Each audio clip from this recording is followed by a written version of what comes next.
सबके अच्छत बांट दियो आर की आजू तिलक अभी दुल्हा सरकार के हम लोग तिलक चढ़ावन करी और की रघुनाथन के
हरे ओम महायान भद्रः गतो यन्तो विश्वतोदभ्यासो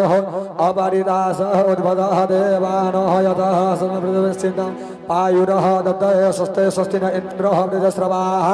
स्वस्ति नः पूषा विश्ववेदाः स्वस्ति नस्तार्क्ष्यो